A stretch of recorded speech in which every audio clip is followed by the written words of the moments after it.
Being sick is absolutely the worst. I am tired of dealing with this Antarctic flu. How are you feeling, buddy? Not too great either, but, you can only expect to be feeling so physically well after the past 2 days of WWE programming. Oh man, I always hate going into stuff like this on a negative foot. You know, one of the things I loved about the idea of doing this podcast and discussing the things that we love so much about women's wrestling is that it mostly comes with a positive spin. You know, we're excited. These are characters we love. These are matches that can be great. So whenever we come back to wrestling in a week like this, it's disappointing. Well, we should have just listened to you instead of me and recorded after the Rumble, and then this would have been, well, I would have been positive. You wouldn't have been, because you're a racist penguin. Thanks. You're a real asshole, I think is the word I'm looking for. All right, so we're both here despite being sick with, I don't know, mono?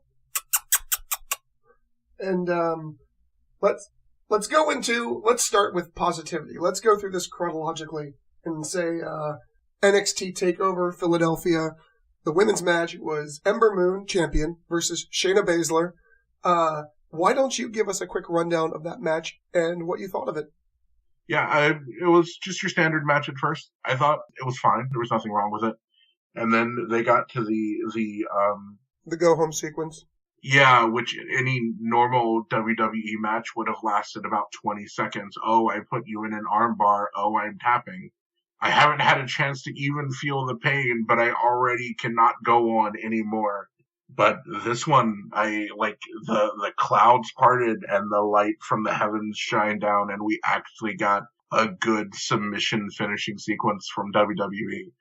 I thought Ember's selling was great. I thought Shayna's pitbull resilience of just, I'm going to get this. It was great. Women's wise, it was the match of the week, no question. And I think I told you, I think certainly a contender for match of the year on the women's side for WWE, and it's only January. Yeah, Shayna, for me, she looked really rough coming into the Mae Young Classic. I was happy to see her. I love her as a personality. I think she's got the whole heel look and persona down to a T.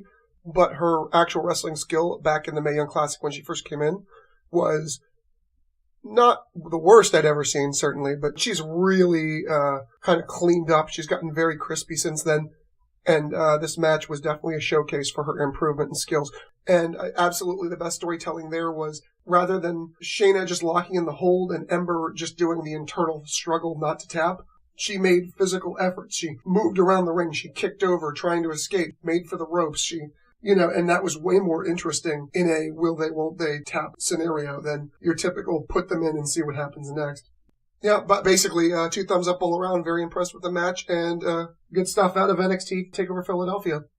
Shock there. NXT put on a good show. I couldn't believe it. I've never seen a good NXT show. So all right. So moving forward, on to the 2018 Royal Rumble. General review before we get into the Women's Rumble, which is clearly the reason we're here. Did you like the event as a whole? Yeah, it was fine. I mean, honestly, to be fair, it really wasn't. Most of the matches were really kind of not that great. The AJ Styles, Kevin Owens, Sami Zayn match, I thought that screwy finish it was just all really weird. That's true. I do want to point out that one of the things when you and I were watching live, we were talking to each other in a text chat at the time, and when the Brock Lesnar-Kane Braun Strowman match came on, I said, "Oh my God, I am mentally checking out for this." And your response was BRB getting tacos. So you were literally checking right out. Oh, yeah.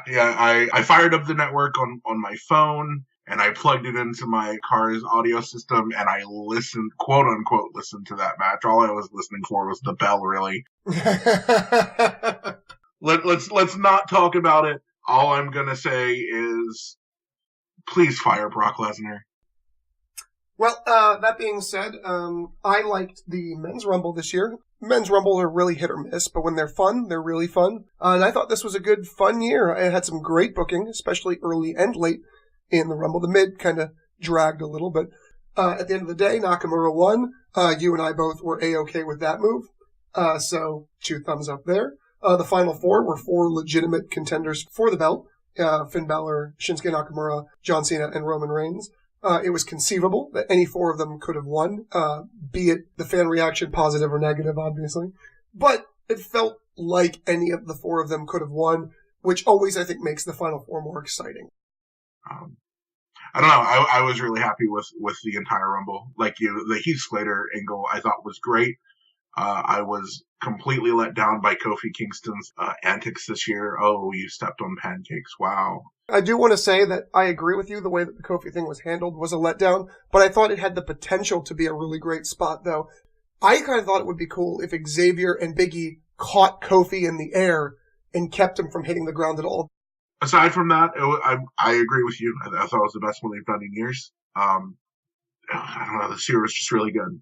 Well, I'm glad that you enjoyed it, as did I. Good Men's Rumble. 2 thumbs up. Here we are, main event, literally the main event, Women's Rumble.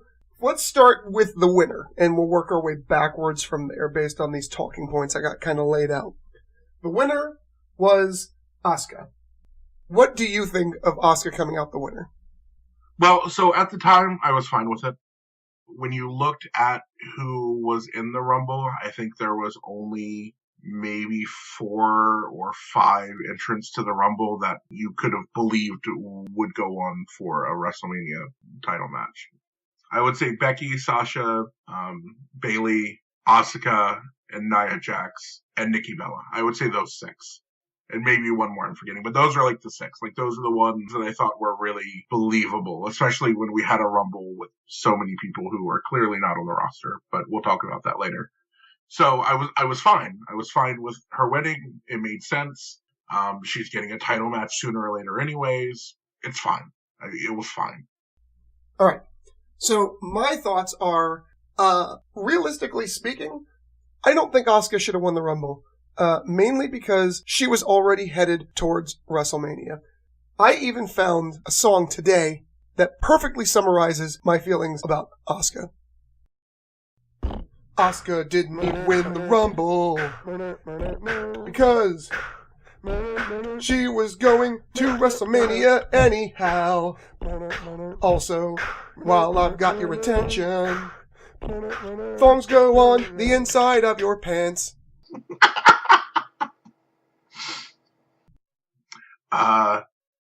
How much did you pay for that? It was, $1.29, classic. That's a Katy Perry #1 hit, heading right to the top of the charts. I think you overpaid. I don't think I did. So, the Rumble is a quick shot, like a quick, fast, one-off chance at a title shot. She is undefeated. Where else does an undefeated streak go except for right to a title? You are basically #1 contender by the rules of kayfabe for having an undefeated streak. So, she's going to Mania anyways. And it's not so much that I have a problem with Asuka winning the Rumble in a general sense, because I don't.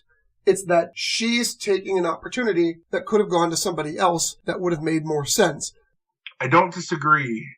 But I think the idea that an undefeated streak means you are, by default, the #1 contender. I mean, that's not necessarily always true in kayfabe.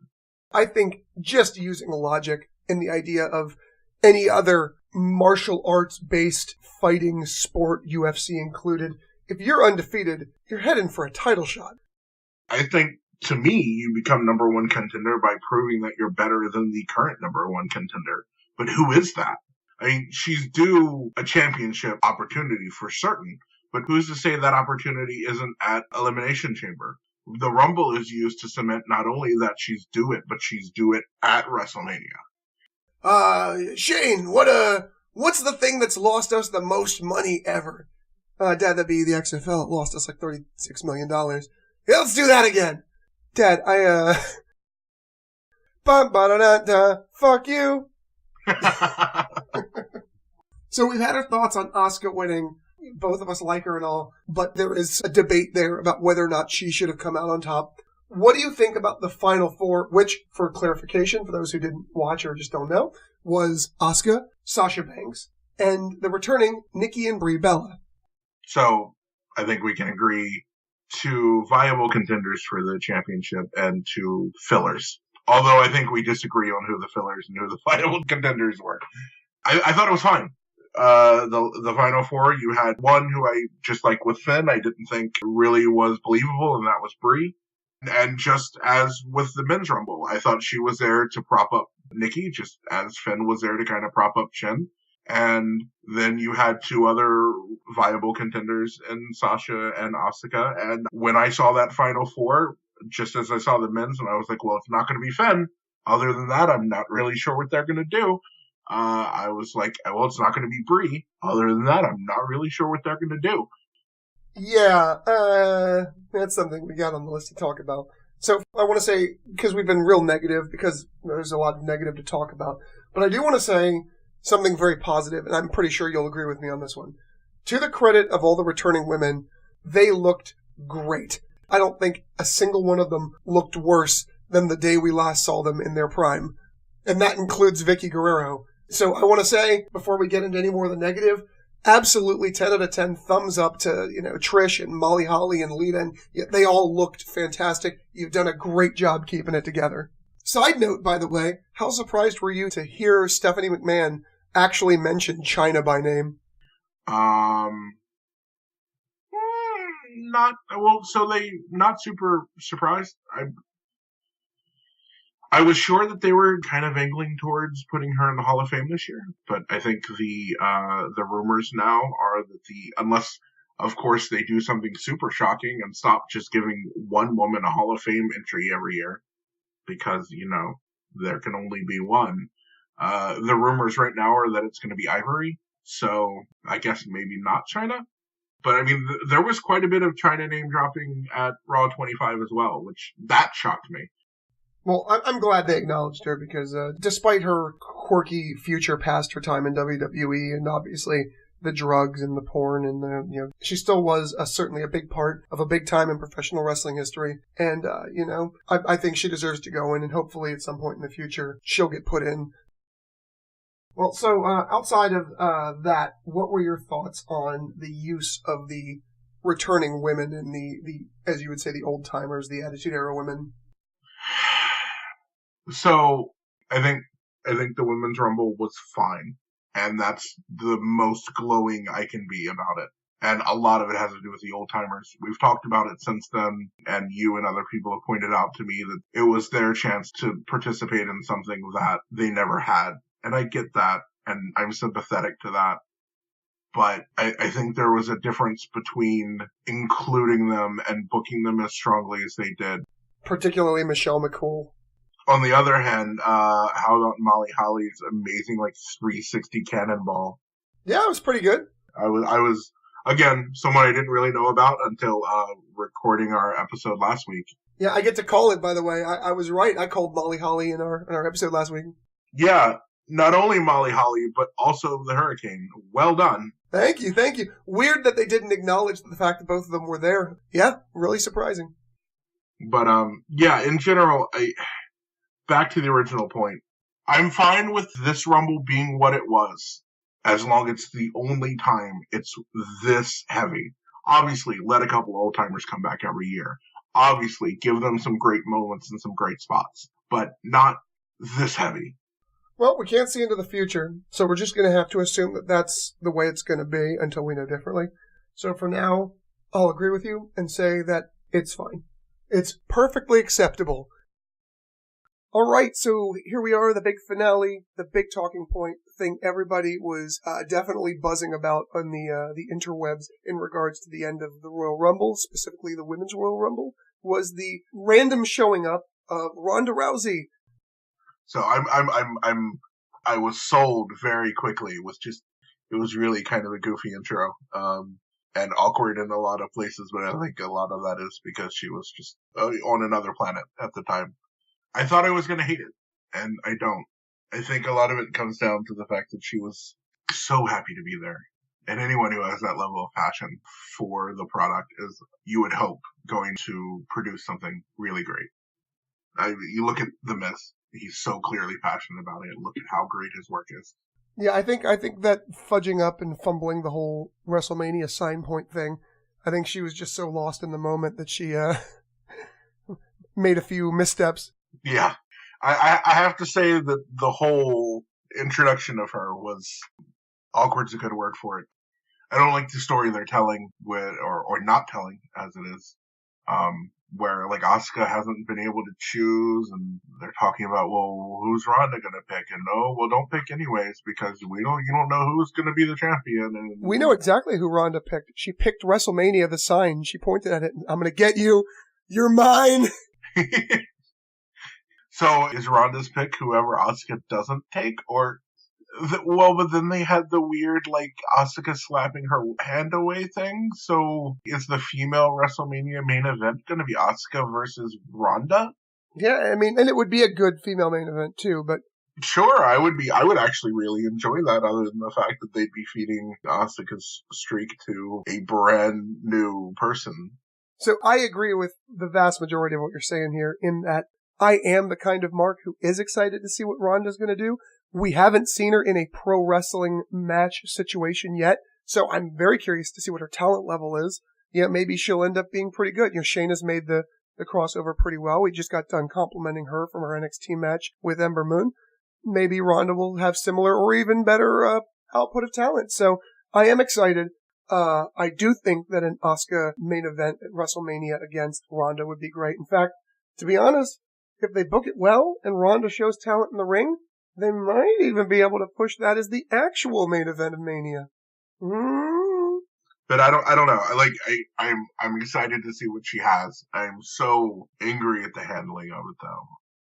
This has been a long episode, so I want to get to the ending here and say that Ronda, 2 thumbs up. Way it was handled, 2 thumbs down. Future of WWE with Ronda, 2 optimistic thumbs up. You know what I'm gonna rate the future with her is the bar. It's 2 thumbs in the middle, and we'll see. So, all right then. In that case, that I'm with you there. Thank you, ladies and gentlemen, for tuning in to our wonderful show and spending this time with us. We're always delighted to have you over in this house. It's getting a little crowded though, so next time don't bring your drunk friend who didn't bother bringing nachos but drank all of our beer. Not a good move. But for the rest of you, thank you very much. And we are looking forward to coming at you next week with some more news information and potentially some updates on other things that we're going to cover, including upcoming indie shows, Shimmer, and hopefully sort of branch out beyond that. Got anything you want to add, Dustin? Nope. That's good. You need to leave me something to say. Why don't you... Wait. I know. I hate you. What's that? I can't hear you over the sound of you hating me. Sorry, I don't know. I couldn't come up with a... My sick burn meter is not full today. I didn't correctly charge it last night when I went to bed. So thank you again, ladies and gentlemen. Have an excellent evening, and we will catch up with you next week. Bye.